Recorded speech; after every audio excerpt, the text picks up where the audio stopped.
were you thinking, Miyazaki? How could you put all of these items in the game and expect me not to make Gojo? Hello, ladies and gentlemen, Buildmaster Ahmad here, back with another fantastic Elden Ring video. Ladies and gentlemen, I learned something interesting this week. I learned that Miyazaki is reading our comments section, and he told me that one of the wonderful members of this community requested that I build Satoru Gojo from the wonderful show Jujutsu Kaisen. Now, Miyazaki told me that if I couldn't build this fine request from a viewer, then he would stop issuing challenges to me. And you all know that if Miyazaki stops making challenges to me, then this channel is pretty much finished. So ladies and gentlemen, this is gonna be the most important build yet because it carries the entire narrative through line of the channel on its back. But don't worry, ladies and gentlemen, without using a single mod, I have managed to make something in the spitting likeness of Gojo. So sit back, relax, and if this video gives you a laugh, then hit the like button. And without further ado, let's go make the most perfect Gojo the Lands Between has ever seen. Now, ladies and gentlemen, as always, we will start by unpacking the abilities Gojo has. After all, the only way to make a perfect Gojo is to first perfectly understand him. With all that being said, Gojo has a mastery of hand-to-hand combat. He has super speed. He has the ability to use reversal red, the ability to use amplification blue, the ability to use hollow purple, the ability to use limitless, the ability to use his unlimited void domain expansion, and last, but certainly not least, Gojo has a deep appreciation for dead fingers. What a fantastic list, ladies and gentlemen. With our path forward mapped out, let's start talking about some weapons. Ladies and gentlemen, while it's true that Gojo has the ability to fire dimension-shattering energy from his hand, rarely is he seen using these abilities. More often than not, he likes to hand package a butt whooping with his own two fists. I mean, look at him. He's able to break buildings and stone while also insulting you and calling you a weak piece of trash. It's like his fists are two iron balls capable of busting down anything to get in their way. And what's this, ladies and gentlemen?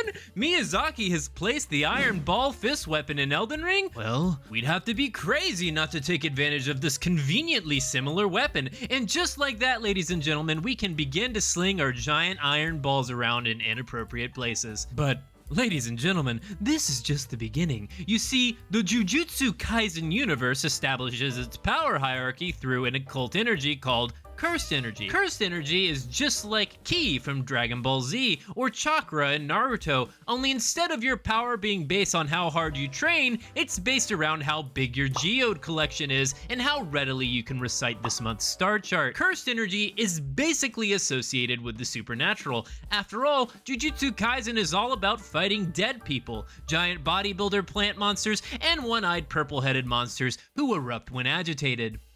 Wait a minute, that's a penis! Like I was saying, Cursed Energy is derived from PG-13 supernatural sources, and it got me thinking about how this could play into a weapon infusion. Specifically, it got me thinking about whether there were parallels between the supernatural and the occult. So what did I do? I grabbed my handy-dandy Webster's Dictionary to figure out what the definition of occult was. And let's see here. Occult. Supernatural. Alright, it's the first word. Looks like we're done here. An occult infusion perfectly mirrors Gojo's ability to turn enemies into paste while also listening to H.P. Lovecraft audiobooks. And ladies and gentlemen, now that we've filled our character with Cursed Energy, we can also tap into Gojo's super speed, which of course can be achieved by applying the tried and true Bloodhound Step Ash of War. This build is going along swimmingly. I think this calls for a momentary break to poke fun at Miyazaki. Oh Miyazaki, you silly game developer you're making this one too easy for me. I mean, certainly there will be nothing else in this build that will cause a challenge for me, Ahmad, the greatest character builder the Lands Between has ever seen. Now, okay, what are the other abilities we need to create? All right. Okay, yeah, that's a little dramatic, but oh my god, did he just blow a hole through a mountain? Okay, so if I saw that correctly, we have a red infinite force repulsion ball, a blue vacuum of death, and a purple singularity beam capable of rending the land in two. One moment, ladies and gentlemen. Yes, hello, Miyazaki? I'd like to apologize for what I said a few moments ago. All right, ladies and gentlemen, it looks like we're gonna have our work cut out for us on these 3 abilities. Let's start by addressing the elephant in the room. Yes, we do have access to some red, blue, and purple sphere-based magic. Specifically, we have the Rock Sling, Flame of the Fell God, and Renala's Full Moon spells. However, none of these spells are going to work for the build because they would take my current character stat allocation from just focusing on Strength and Arcane and split my stats across Faith, Int, Strength, and Arcane, making me basically useless at doing anything, which is definitely not how the character of Gojo was portrayed in Jujutsu Kaisen. It's just too many divergent paths. We could theoretically redesign the character to be an Int Faith build, but I believe this doesn't align with Gojo's character. Throughout Jujutsu Kaisen, Gojo has these I win buttons available all the time, but he often abstains from using them. He prefers to get 2 slices of bread, put his fists in between them, and give someone a knuckle sandwich. The inability to leverage the direct spells was going to be a tough puzzle to crack. I was going to need to unveil my most powerful curse technique. That's right, ladies and gentlemen, I'm about to demonstrate my jumping ability as I jump over some logical gaps. Now let's look at each of these attacks. What do they all have in common? That's right. Red, blue, and purple are all manifested as some kind of round ball. However, there is also one other similarity. Gojo focuses on the most important aspect of each attack, namely, what color are they? You see, it is a well-known fact that in anime, you name your attack based on what aspect of the attack is most important. A perfect example, Sasuke's attack, Amaterasu, is a big fire attack and is named after the sun goddess in Shinto religion. What does this tell me? It tells me that the attack is going to be really hot. Similarly, Sasuke has another attack called Planetary Devastation. This tells me that someone's about to see the game over screen. You can see from these hand-picked examples that I lovingly plucked from the branches of the proverbial cherry tree that anime attacks tell you exactly what they are going to do. So through the transitive property, we can also assume that Gojo's attacks also tell you what is important about them, namely their color. If what they did was important, then he would have named the attacks the pushy red ball, or the sucky blue ball, or the devastating dimension-shattering purple ball, but that's not what he named them. Now, could we offhand a dagger and use vacuum blade to represent the sucking power of blue? Could we do a minimum faith requirement to demonstrate the pushing power of red with rejection? Sure. We could do both of those, but we still miss what's important about these attacks.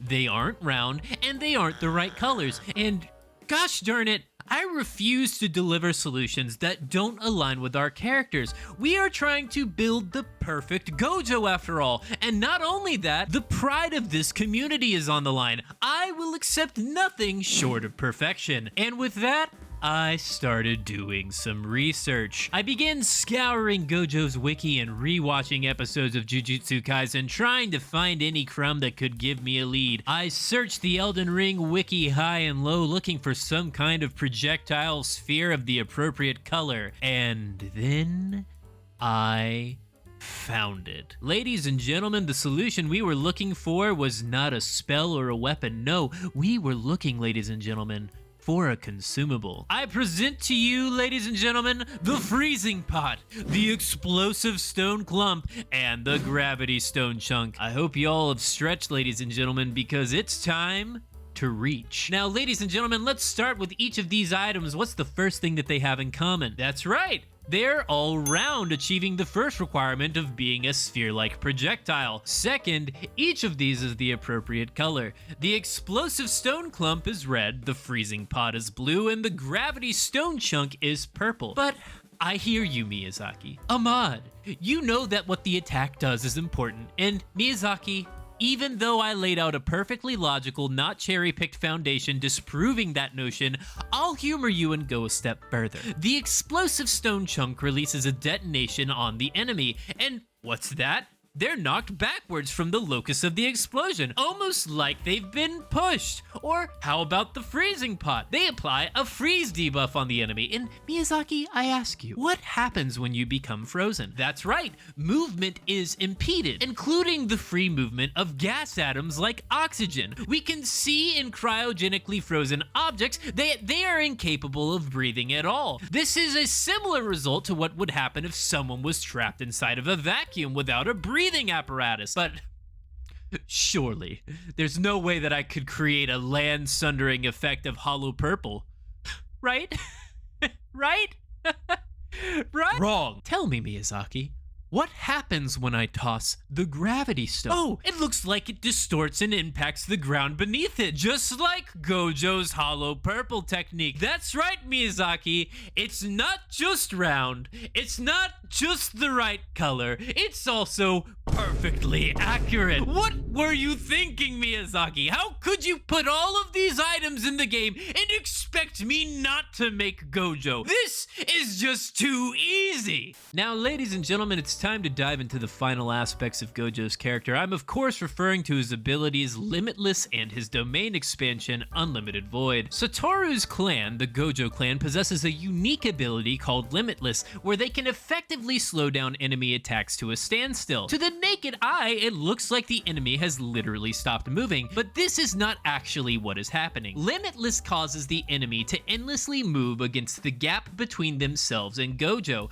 Basically, Gojo takes the distance between himself and the enemy and infinitely expands it outward to the point where it's basically impossible to reach him. And if that explanation doesn't make sense, then don't worry. This is anime land. It doesn't have to make sense. What's important here is that technically the enemies are moving and the points between point A and B are infinitely growing. So if we take this schlub of an enemy here as point A and myself as point B, and we irritate him slightly, and then we start running, you'll see that the enemy is infinitely struggling to close the gaps between point A and B, but to no avail. Now, ladies and gentlemen, it's time for Gojo's final ability, his domain expansion, Unlimited Void. Gojo's domain expansion is a controlled zone where Gojo subjects the target to a world of infinite information. It's like if somebody dumped all the garbage off of Reddit and Google directly into your brain at once, and then it caused you to turn into a vegetable, which, judging by Jogo's expression, Gojo just jumped every not safe for work furry thread into his brain and his incel mind has started to melt. This sounds like something that may be unbelievable and unachievable in the game, but I'm here to tell you that we can perfectly obtain this with 2 items. We will be using the Prattling Pate and the Rainbow Stone consumable to endlessly spam auditory and visual information at our enemies to distract them so that we can run up behind them